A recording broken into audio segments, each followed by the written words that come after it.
Okay, so today I'm going to be discussing the psychology of horror movies. I'll touch on some theories about why some people like them so much, the components that make them so popular, and what is physically and mentally happening to us when we watch these movies. If you're anything like me, then you know how horror movies are a way of life, something that is needed and cannot be lived without. At a young age, my dad introduced me to the horror genre with a science fiction drama series called The X-Files. The series revolves around two FBI agents, Mulder and Scully, who attempt to investigate and explain the unexplainable. After just a few episodes, the show had given me nightmares and made me paranoid beyond belief about where I was at and what I was doing at all times. I would dream about Scully and Mulder showing up at my house, telling me my family had been abducted by aliens. I vowed never to shower at night, because throughout the show, there would be jump scares when the aliens would slam up against the glass chambers they were being held in, and my childhood bathroom had a shower with a window just at eye level, and it reminded me of those chambers when it was nighttime, and I never wanted to see an alien while I was showering. I also never wanted to be alone while I was in the house in case I was to be taken by one of these aliens, because in the show, when you split up from the group is when they get you. Even through all the slight trauma the show had caused me in my early viewing days, I still continued to watch. As I grew older, the more I became obsessed with horror movies, thrillers, and sci-fi, things that made me experience specific emotions very similar to the ones I experienced watching The X-Files with my dad. Thinking about possible topics for this project, it dawned on me that horror movies should be what I focus on. It was one of those things where I kept asking myself, what makes these movies and shows so appealing and almost addictive? So thank goodness I'm not the only one who feels this way, and it turns out that there are many theories out there as to why we keep coming back for more horror.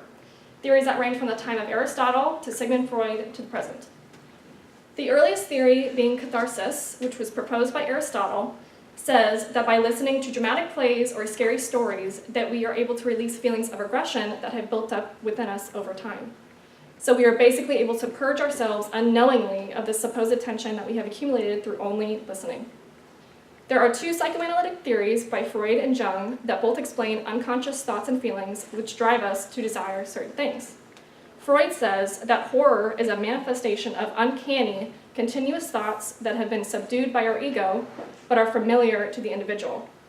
Jung states that horror has become popular because it presents primordial images that reside in our collective unconscious. So together they are saying that there is a manifestation of feelings within us that are brought to light when we are exposed to frightening subject matter, and they speak to us in a certain way that we can't fully understand. Other proposed ideas as to why humans react the way we do includes wanting to seek certain sensations, intense emotions, and adrenaline rushes, which occur when our sympathetic nervous system is activated and we go through a response known as the fight or flight. These all fit into the same category and explain how we, as humans, want to experience high levels of awareness and vicariously live out different complex emotional content through these horror movies and shows. A sub-theory that goes along with the adrenaline rush approach is something called the excitation transfer process, which was created in 1996. According to Dolph Zielman, the positive emotions you experience after a movie are intensified because of the lingering physiological arousal, which makes you want more of what you just experienced. This theory doesn't just apply to horror movies and is true for most films out there that are action-packed and exciting. An example of this would be like after you ride a really fun roller coaster, you'd say, that was awesome, we should do it again. And that's because you're experiencing that excitation transfer process. The last couple of theories are the most interesting to me, and they are things that I have been able to see in real-world situations because of a psychology internship that I held last semester. The first is the dispositional alignment theory, which says that when there is violence that is directed towards someone that seemingly deserves it, we actually enjoy watching it happen. If someone has a positive reaction to these violent scenes, it is said to be because the viewer has dispositional feelings for the people involved, meaning they relate to the characters in some way and they want what is happening to continue. The last theory is hypnagogia, which is an in-between state of consciousness. Horror movies supposedly show you certain images that project you into a dreamlike state.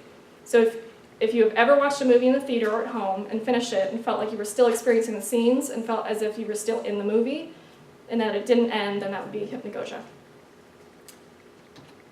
So here I have two short lists of some horror movies. The list on the left is classic horror movies from the 1920s to the 1990s, and the one on the right is horror movies that are more from the present, so 2000s to 2010s. So there's some like Carrie, Scream, and The Shining, which is one of my personal favorite classic movies. And then some modern ones are Saw, Oculus, and It. So these are just list out some of the ones. So the question of why we react the way we do when we view horror movies has created a whole category of research and analysis that is dedicated to figuring out how movies affect our brains, called Neuro Cinematics. Most of the research has been conducted by utilizing something called a functional MRI, which is like the little GIF on the left of the screen. This imaging technique can show researchers what areas of the brain are becoming active in real time based on the provided stimulus. As reported by Yuri Hassan, they are specifically measuring eye movement and activity in the specific cortexes of the brain. The results of these scans are real emotional reactions that happen in different areas of the brain. The main area of the brain where reactions to horror movies originate from is called the limbic system. Containing the hypothalamus, hippocampus, amygdala, and the limbic cortex, these structures all work together to create a specific reaction to a specific stimulus by controlling involuntary responses such as perspiration, heart rate, and blood flow. So there are many components that go into making a horror movie that will elicit certain responses in its viewers. Things like suspense, tension, jump scares, gore, and especially the auditory experience. All the movies in the two lists that I provided have these components in common. These are the things that make people come back for more frightening content. A horror movie would not be a horror movie without these important traits. The auditory experience is the single most important factor in creating a certain type of atmosphere for a scene. Having been in the performing arts from the 6th grade to my senior year of high school, I know how powerful music can be and how it can change someone's emotions in a split second. When my band would practice, we would think about why the piece was written and try to play it as if we were telling a story to our audience. The background music and noise are what bring the movie to life and is what is able to grab your attention as if you were a character in the movie. I'm going to show a minute-long video, and it's going to demonstrate the comparison of a scene with music and without music, and I want to see if your guys' reactions change. Wait, I don't even have them.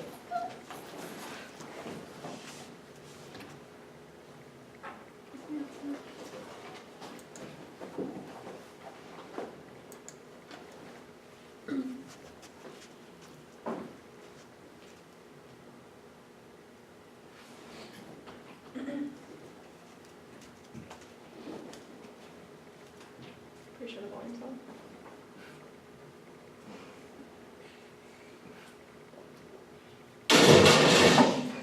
Sorry. Okay, so now you know what's going on.